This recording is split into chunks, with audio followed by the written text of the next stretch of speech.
Hi, I'm I'm still back in Liverpool. I'm still in Liverpool.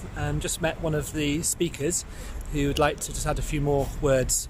Can you remind us what your name is? Yeah, my name's Mike Lane, and I live in a place in Liverpool called Belvale.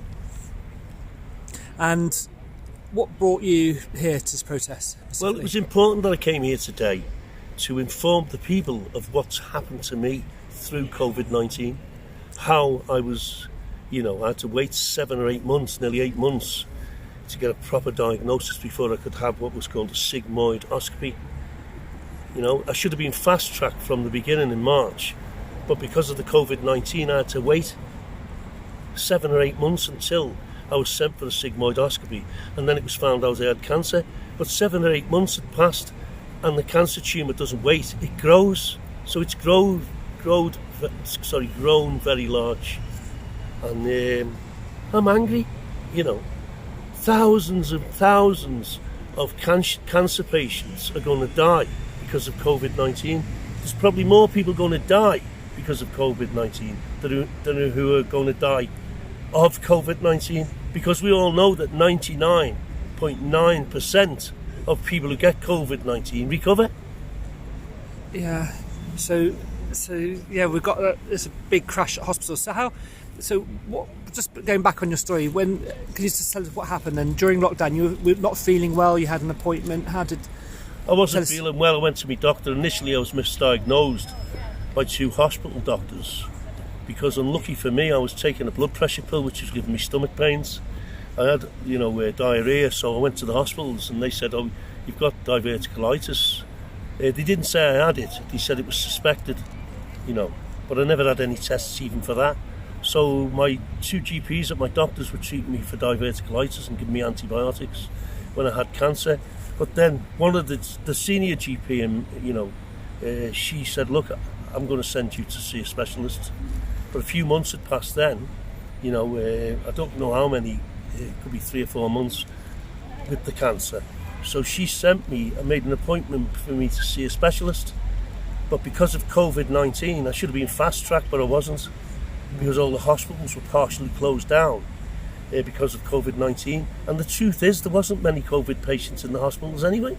And a lot of them were old people in the 70s and 80s who had the flu and influenza and pneumonia, but it was put on the death certificates that they had suspected COVID-19.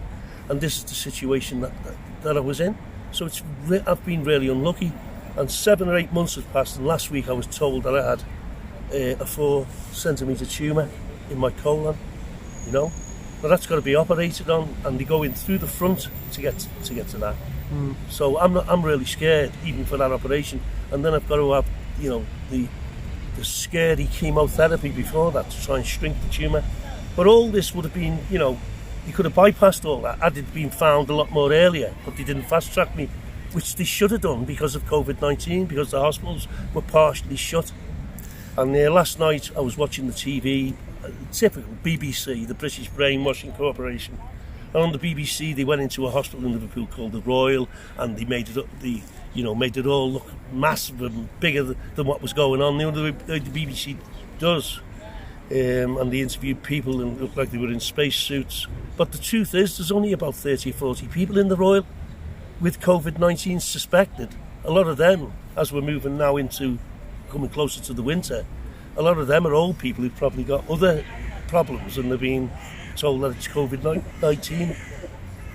And it's really bad. I mean, it really is bad. It's as though in this country now we're being sort of this new normal thing that they're saying. It's the new normal. It's the new normal to think that life and death isn't as important as the way that we used to view it.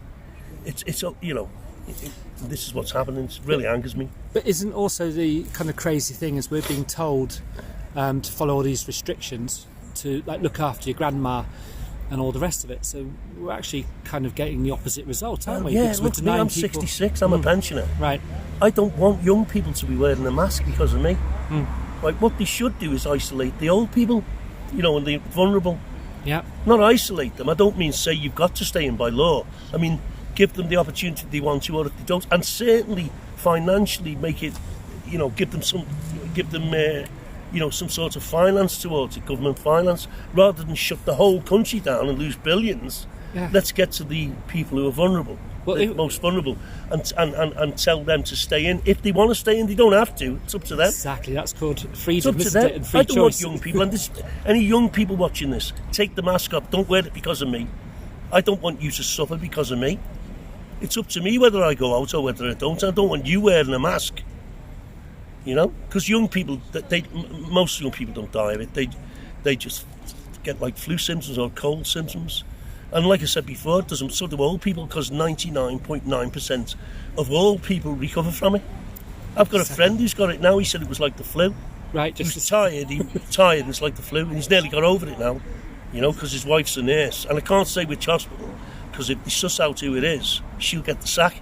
Right. Because you can't mention nurses. Nurses have been told, and doctors, that they can't say anything to the general public about what's going on in the hospitals, or they'll be reprimanded. And why would they do that? Why would they stop nurses? It's all strange, because I believe that doctors are actually colluding with the government, and it's money again. It's all money and funding, just like the leader of Liverpool, Joe Anderson. He's the same. He took £7 million to put us into stage 3. But apparently they're getting paid. Is it true? People are getting paid per head of the population in each tier. If you're in tier 3, you get £3. If you're in tier 2, you only get £1 or thereabouts. I mean, you can check that out on the internet. And Joe Anderson went for the top tier to get more money, because that's the way the Labour Party are. They're always moaning at the central government for money, money, money, for their pet schemes. Them and the unions here, Unite the Union, because they're in with them. They're all corrupt, all narcissistic people. You know what I mean? Some of them are even psychopaths. They don't care about us. They have no empathy at all with us. And going back to what you just said before, like with the protecting the vulnerable, when the healthy are kept at home and given all the money for their furlough, that's crazy use, because those young people could go out and work, and that furlough money, or part of it, could have been used just to look after the vulnerable and the people who needed to isolate, and the elderly. And it would be cheaper to look after so many. I don't know how many million pensions are in this country. It's about 10 or 12 million. It would, but there's only about 3 or 4 million who are extremely vulnerable. Yeah. It would be cheaper, right, to give people financial incentives to stay in from the government, so that it's going to be easier for them to do certain things. But I'm not saying it should be forced on them. Nobody in a democracy should have anything forced upon them. Precisely. Right. If I'm extremely vulnerable, which I am, I'll still go out. I mean, I got a letter from the government telling me I was extremely vulnerable. Do you know they sent me a parcel? The government did. Really? I mean, if you look at BitChute, you'll see it. The parcel that they sent me. I put it on BitChute.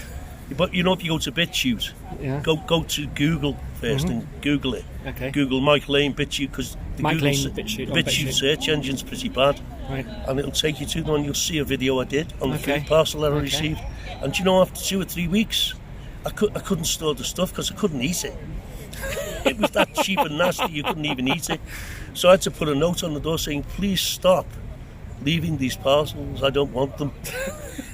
Because there was no phone number to ring them up and tell them. Oh, really? And they sent me a letter saying, we have stopped the parcels. Thank God for that. It's a load of rubbish anyway. The cheapest stuff you could ever think of. That's just stuff, No meat, no protein, no health, not healthy food. No, just not the carbohydrates. Carbohydrates, the starches. Okay, brilliant.